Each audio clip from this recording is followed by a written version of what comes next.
लेकर के 151 तक है। अगर हम बात करें तो ऐसे याद नहीं किया जा सकता है, इनको हम कोई ट्रिक भी नहीं है इसकी याद करने की, केवल रटना होता है। अगर हम बात करें 52 से लेकर के 78 तक तो हमारी कार्यपालिका हो जाती है, संसद है, मंत्रिपरिषद है और महान्यायवादी है वगैरह इसमें आ जाते हैं। तो हम आज शुरुआत करते हैं आर्टिकल नंबर 52 से। अगर हम बात करें तो आर्टिकल नंबर 52 में हमको बताया गया है कि भारत का एक राष्ट्रपति होगा। क्या होगा? भारत का एक मुखिया या राष्ट्रपति होगा, वही सर्वोच्च नागरिक होता है भारत का। अगर हम बात करें मतलब 54 की बात करें, अनुच्छेद नंबर 54 की बात करें तो हमारा राष्ट्रपति के लिए निर्वाचन है, राष्ट्रपति के लिए निर्वाचन के बारे में बताया गया है। अगर हम 56 की बात करें तो राष्ट्रपति के कार्यकाल के बारे में बताया गया है। अगर हम 58 की बात करें तो 58 की यानी कि योग्यता उसकी योग्यता क्या होनी चाहिए, मतलब कितनी एज का होना चाहिए और कितने वर्ष वगैरह सब बताया गया है इसमें। और हम 60 की बात करते हैं तो शपथ के बारे में बताया गया है। अगर हम 61 की बात करें, अनुच्छेद 61 के बारे में बात करें, अनुच्छेद 61 में क्या बताया गया? राष्ट्रपति को महाभियोग के द्वारा, मतलब संसद के द्वारा हटाया जा सकता है, महाभियोग पारित करके। अगर हम बात करें 63 में, अनुच्छेद नंबर 63 में बात करते हैं तो 63 में बताया गया है कि भारत का एक उपराष्ट्रपति भी होगा। क्या होगा? भारत का एक उपराष्ट्रपति भी होगा। अगर हम बात करें 65 की, 65 में बताया गया जैसे अतिरिक्त उपराष्ट्रपति क्यों होता है? अगर राष्ट्रपति का पद रिक्त है तो हमारा उपराष्ट्रपति उसको कार्यभार पूरा मतलब रखता है अपने पास, अगर जब तक उस पे राष्ट्रपति सुशोभित न हो जाए, उस पद पर राष्ट्रपति ना आ जाए। तो हमारा 65 में बताया गया है राष्ट्रपति के अनुपस्थित में, ठीक है, तो राष्ट्रपति के अनुपस्थित में उपराष्ट्रपति जो है कार्यभार पूरा संभालेगा। अगर हम बात करें 72 की, मोस्ट इंपॉर्टेंट है 72, परीक्षा की दृष्टि से मोस्ट इंपॉर्टेंट है। 72 में क्या बताया गया है? आर्टिकल नंबर 72 में बताया गया है कि हम जैसे कोई भी मृत्युदंड एससी ने दे दिया है, मतलब सुप्रीम कोर्ट ने मृत्युदंड दे दिया है, अगर डेथ वारंट काट दिया है तो उसमें हम क्षमादान, यानी कि राष्ट्रपति द्वारा क्षमादान भी मिल सकता है उसको, तो राष्ट्रपति के क्षमादान के बारे में इसको बताया गया आर्टिकल नंबर 72 में। अगर आर्टिकल नंबर 74 की बात करें, मंत्रिपरिषद के बारे में, ये बहुत बार पूछा गया है, मंत्री इस पे स्टार लगा लो, ठीक है। 74 में मंत्रिपरिषद, जैसे मंत्रिपरिषद का प्रमुख कौन होता है? प्रधानमंत्री होता है, ठीक है। 74 में क्या हो जाएगा? हमारा मंत्रिपरिषद हो जाएगा। 75 में क्या हो जाएगा भाई? 75 में हो जाएगा राष्ट्रपति को सूचना देने के प्रधानमंत्री के दायित्व, राष्ट्रपति को सूचना देने के प्रधानमंत्री के दायित्व हो जाएगा। अगर हम 76 की बात करें, मोस्ट इंपॉर्टेंट है, तो भारत का महान्यायवादी हो जाएगा। क्या हो जाएगा? भारत का महान्यायवादी हो जाएगा। यहाँ तक हमारा 77 भी है, लेकिन 77 और 78 भी वो इतना इम्पोर्टेंट नहीं है, तो परीक्षा की दृष्टि से अगर देखें तो उसको मैंने नहीं लिखा है यहाँ पे, 76 यहाँ पे कर दें, 76। अब आ जाती है संसद जिसको पार्लियामेंट बोलते हैं। पार्लियामेंट कितने मतलब लोगों से बनी होती है? राष्ट्रपति, लोकसभा और राज्यसभा से मिलकर बनती है। तो पार्लियामेंट, संसद के बारे में 79 से लेकर के 123 तक बताया गया है। कितने तक बताया गया है? 79 से लेकर के 123 तक बताया गया है संसद के बारे में, पार्लियामेंट के बारे में। अगर हम बात करें 79 की, तो 70 अनुच्छेद नंबर 79 में बताया गया है कि एक भारत की एक संसद होगी, पार्लियामेंट होगी। उसी में बताया गया है 80 में राज्यसभा होगी और 81 में लोकसभा होगी। 80 में राज्यसभा होगी और 81 में लोकसभा होगी। अगर हम बात करें 85 की, मोस्ट इंपॉर्टेंट, इस पे स्टार लगा लो, ये परीक्षा की दृष्टि से किसी न किसी परीक्षा में छपेगा ये 100%। 85 में राष्ट्रपति द्वारा लोकसभा भंग करना, राष्ट्रपति को यह अधिकार है कि लोकसभा वो भंग कर सकता है, ना कि राज्यसभा कभी भंग नहीं होती है। अगर हम 87 की बात करें, 87 में राष्ट्रपति का विशेष संबोधन होता है, राष्ट्रपति का विशेष, दोनों मतलब सदनों को, ठीक है, पूरे संसद को राष्ट्रपति का विशेष संबोधन होता है। अगर 89 की बात करें, 89 की बात करें, इसमें अगर हम 89 की बात करें तो 89 में क्या हो जाता है? हमारा राज्यसभा के सभापति एवं उपसभापति, राज्यसभा में इस सभा में अध्यक्ष नहीं होता है, सभापति होता है और उसका उपसभापति होता है। ठीक, अगर हम 93 की बात करें, 93 की बात करें तो लोकसभा के अध्यक्ष व उपाध्यक्ष, इसमें अध्यक्ष होते हैं और उसमें सभापति होते हैं। राज्यसभा की बात करें अगर तो और हमारा 98 में हो जाएगा संसद सचिवालय, संसद सचिवालय हो जाएगा। ठीक है, अगर हम 108 की बात करें, ए भी स्टार लगा लो, ये भी इंपॉर्टेंट है परीक्षा की दृष्टि से। 108 में दोनों सदनों की बैठक, जैसे परीक्षाओं में पूछ लिया जाता है, हमने यूपीएससी का पिछली बार देखा है तो उसमें पूछा गया है कि संसद की दोनों सदनों की एक साथ बैठक किस अनुच्छेद के अंतर्गत आती है, तो हमारा हो जाएगा 108 के दोनों सदनों की संयुक्त बैठक राष्ट्रपति के द्वारा बुलाई जा सकती है। अगर हम बात करें 110 में धन विधेयक की परिभाषा दी गई है, ना कि वित्त विधेयक की कहीं परिभाषा हमारे अनुच्छेदों के अंतर्गत नहीं दी गई है, मतलब संविधान में नहीं दी गई है। जो धन विधेयक को हम वार्षिक वित्तीय बजट की परिभाषा नहीं दी गई है। अगर बजट, वार्षिक वित्तीय विवरण को ही हम क्या बोलते हैं, बजट बोलते हैं। बजट, वार्षिक वित्तीय विवरण का जो लेखा जोखा है वो 112 के अंतर्गत आता है। अगर हम बात करें मोस्ट इम्पोर्टेंट 123 की, 123 में क्या बताया गया है, हमारा राष्ट्रपति का अध्यादेश बताया गया है, राष्ट्रपति का अध्यादेश बताया गया है। अब यहाँ तक हमारी संसद हो जाती है, यहाँ तक हमारी संसद। हमने क्या कवर किया है, देखो, कार्यपालिका 52 से 78 तक, और उसके बाद में संसद 79 से 123 तक। अगर हम बात करें अब उच्चतम न्यायालय यानी कि सुप्रीम कोर्ट, भारत का सर्वोच्च न्यायालय कौन सा है, सुप्रीम कोर्ट, जो कि वर्तमान में एन.वी. रमन्ना है उनके मुख्य न्यायाधीश।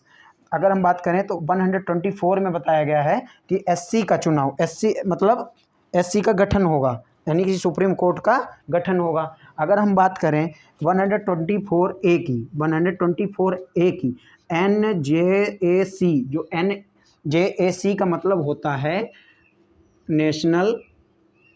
नेशनल जस्टिस अपॉइंटमेंट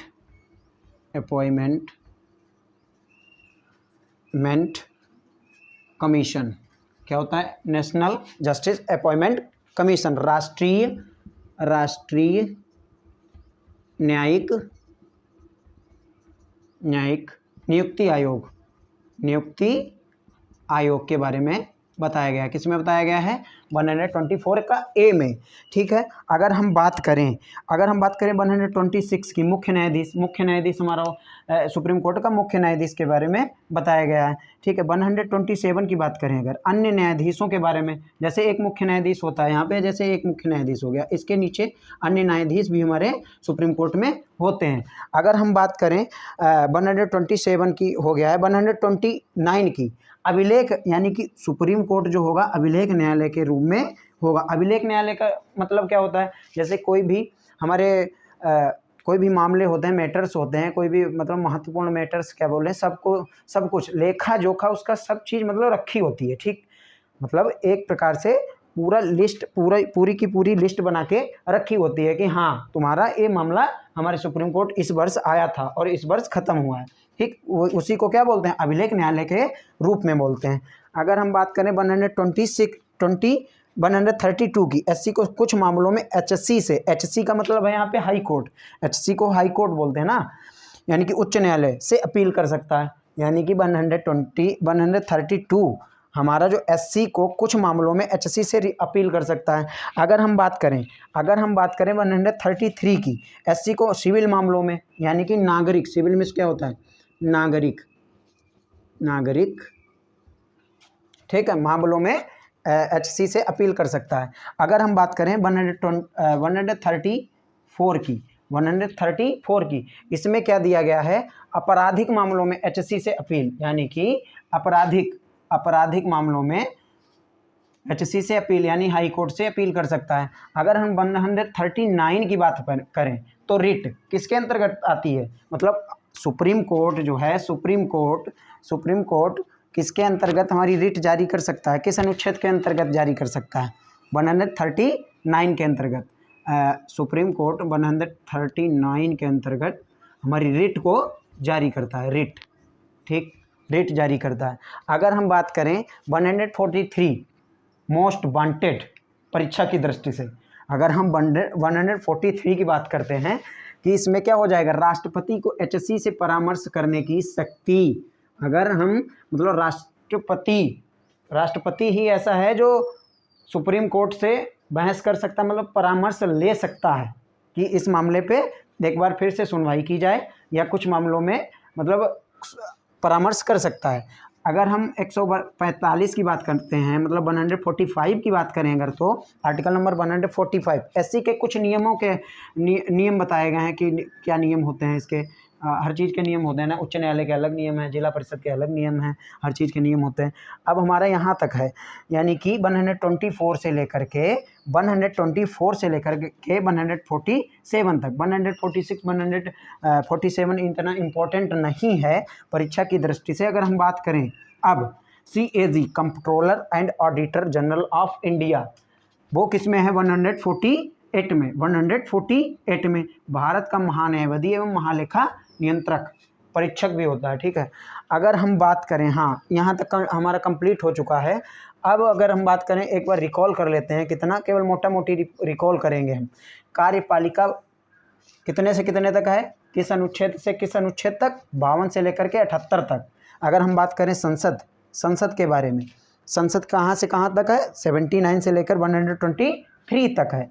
अगर हम बात करें 100, यानी कि यहाँ पे ख़त्म हो जाएगा, हाँ उच्चतम न्यायालय यानी कि सुप्रीम कोर्ट ऑफ इंडिया, ठीक है, 124 से लेकर के 147 तक है। अगर हम बात करें कि कैग यानी कि controller and auditor general of India, 148 से लेकर 151 तक है।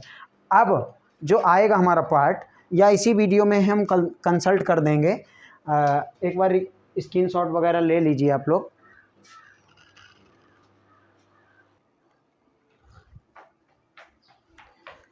चलो अब हम करते हैं भाग 6 को। अगर भाग 6 के बारे में देखा जाए तो भाग 6 में राज्य सरकार के बारे में बताया गया। अभी हम लोगों ने क्या किया है, केंद्र सरकार के बारे में हम लोगों ने अनुच्छेदों के माध्यम से उनका विवरण देखा है। अगर हम भाग 6 की बात करें, पहले नंबर में स्क्रीनशॉट ले लो, नहीं तो सब ज़्यादा उसमें मार्कर चला देते हैं तो समझ में नहीं आता है। पहले स्क्रीनशॉट एक ले लो, ठीक है। अगर हम राज्य सरकार की बात करें, राज्य सरकार, केंद्र सरकार हमारी हो गई पहले नंबर में, कितने से कितने तक, मतलब 52 से लेकर के 151 तक, ठीक है, 52 से लेकर के 151 तक हो गई। अगर हम बात करें राज्य सरकार की, राज्य सरकार कहाँ से कहाँ तक है, 153 से लेकर के 238 तक, 153 से लेकर के 238 तक बताया गया है राज्य सरकार के बारे में। सर्वप्रथम क्या है इसमें, राज्य कार्यपालिका। सेम उसी प्रकार जैसे केंद्र सरकार को मैंने पढ़ा, हम लोगों ने पढ़ा है, उसी प्रकार हम लोगों ने राज्य सरकार को भी पढ़ना है, ठीक है। अगर हम राज्य कार्यपालिका, यहाँ पे वहाँ पे थी केवल कार्यपालिका, यानी केंद्र की कार्यपालिका हो जाएगी।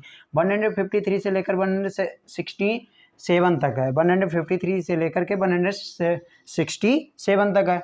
अगर हम बात करें आर्टिकल नंबर 153 की, तो राज्यों के लिए एक राज्यपाल, जैसे कि वहाँ पे था कि देश के लिए राष्ट्रपति, तो यहाँ पे क्या है, राज्यों के लिए राज्यपाल। क्योंकि हमारा पहले भारत है, भारत, फिर उसमें बहुत से मतलब प्रदेश हैं, यानी 28 हमारे प्रदेश हो गए, उन सभी में हमारे राज्यपाल हैं, और साझे भी राज्यपाल हो सकते हैं, मतलब 2 प्रदेशों के राज्यपाल भी हो सकते हैं। अगर हम देखें यहाँ पे 155 के बारे में बात करें, अगर वहाँ पे राज्यों के लिए राज्यपाल के बारे में बताया गया है कि नहीं है कि राज्यपाल गठन हो गया, तो इस यहाँ पे है 155 में 155 की बात करें तो 100 राज्यपाल की नियुक्ति, यहाँ पे जो है राज्यपाल की नियुक्ति होगी।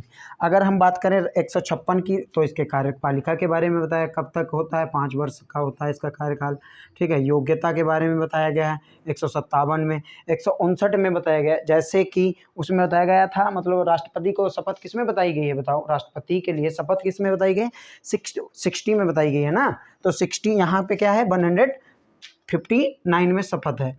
और क्षमादान सॉरी, उस हम अगर राष्ट्रपति के बारे में देखें तो 72 में क्षमादान बताया गया है, लेकिन राज्यपाल को भी कुछ प्रावधानों में क्षमादान मतलब देने की अनुमति होती है। क्षमादान देने किसके अंतर्गत? अनुच्छेद 161 के अंतर्गत राज्यपाल भी क्षमादान देने की शक्ति रखता है। अगर हम 163 की बात करें, 163 की बात करें तो 163 में भारत के मुख्यमंत्री के द्वारा राज्यपालों को सलाह देना, भारत के मुख्यमंत्री के द्वारा राज्यपालों को सलाह देना। और 164 में बात करें तो मंत्रिपरिषद, जैसे मंत्रिपरिषद का मुख्य यानी राज्य मंत्रिपरिषद में, राज्य मंत्रिपरिषद की बात करें तो मुख्यमंत्री अध्यक्ष होता है, इसका मुख्यमंत्री इसका अध्यक्ष होता है। अगर हम बात करें 165 की, राज्य का महाधिवक्ता, एडवोकेट जनरल ऑफ स्टेट की बात करें, मतलब राज्य का महाधिवक्ता इसको बोलते हैं। 165 के अंतर्गत ए स्टार वाला है क्वेश्चन, यानी कि परीक्षा की दृष्टि से बहुत इंपॉर्टेंट है।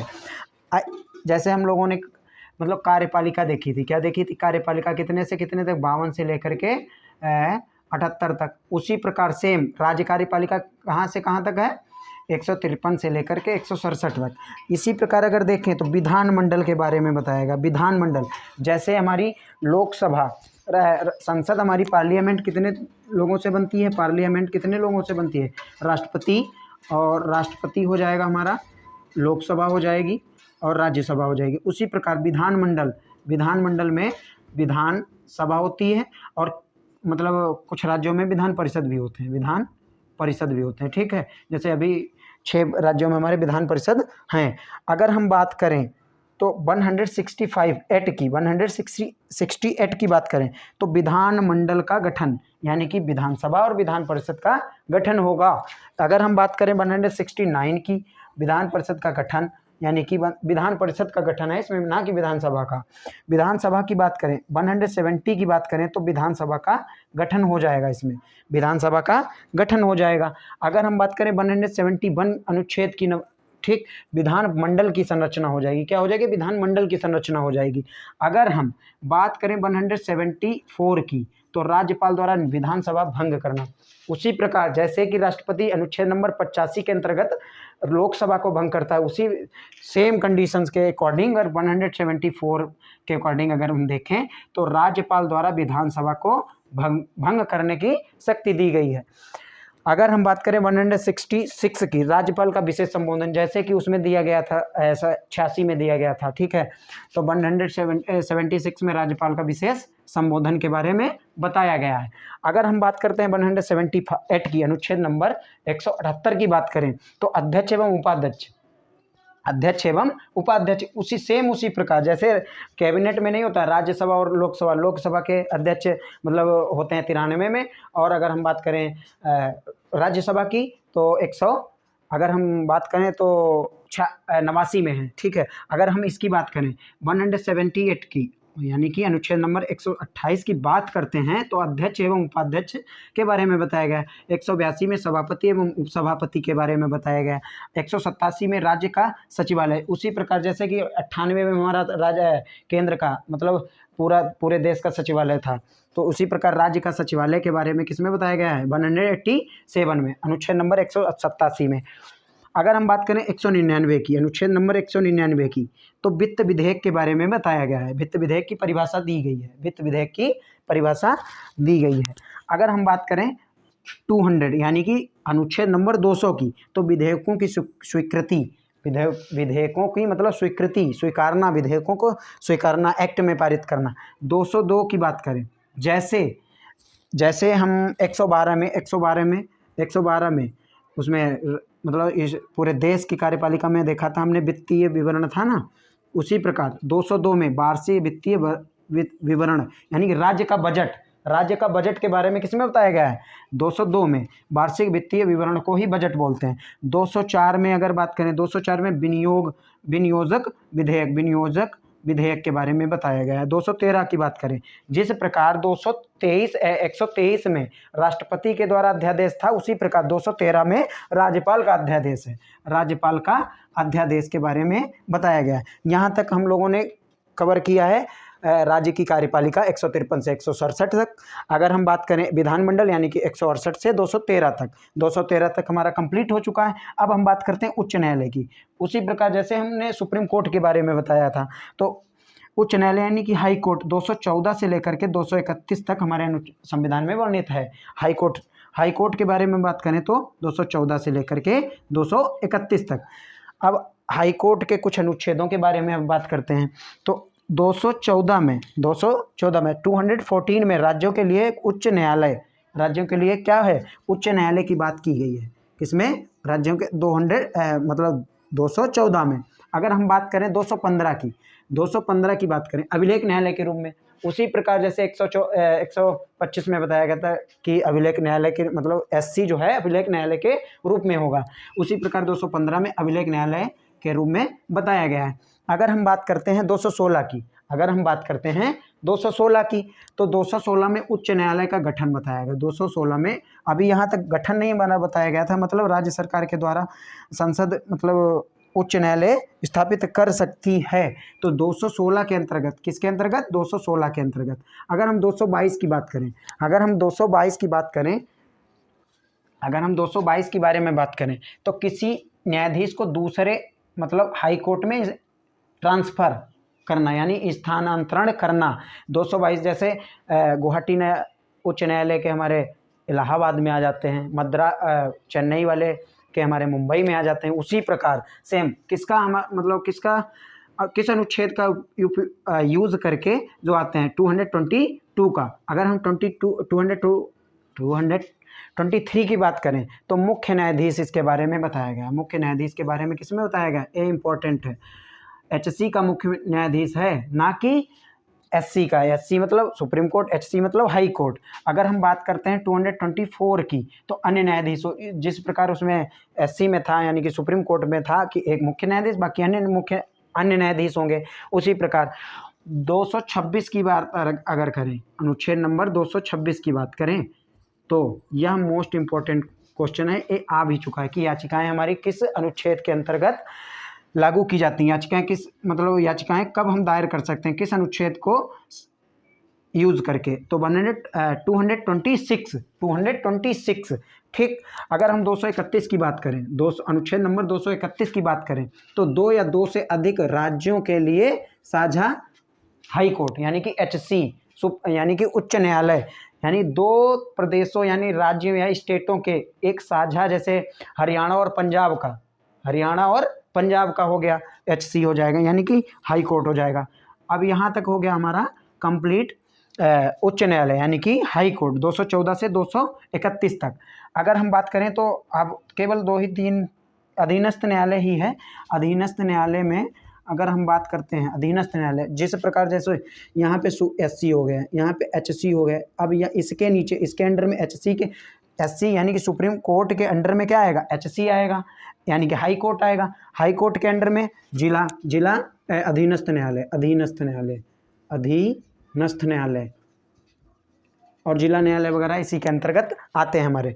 अगर हम बात करें अधीनस्थ न्यायालय की बात करें तो 223 से लेकर के 237 तक बताया गया है। 233 के बारे में अगर बात करते हैं तो 230 के बारे में अगर बात करें हम तो 233 के बारे में बात करें तो यहाँ पे जिला न्यायाधीशों की नियुक्ति, जिला न्यायाधीशों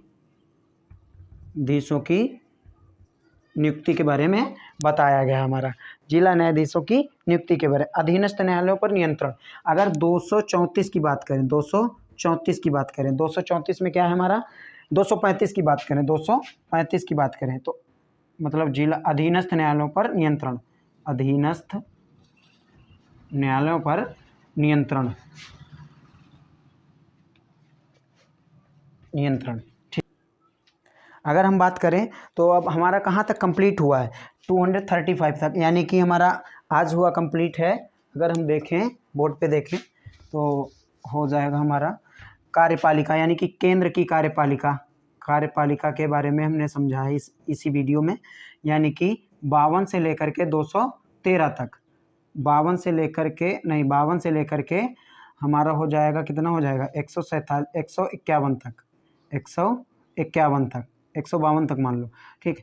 अब राज्य कार्यपालिका के बारे में बात करें, अगर हम तो हो जाएगा 153 से लेकर के 238 तक। 238 तक, यानी कि केंद्र सरकार और राज्य सरकार के बारे में हमने आज जाना है।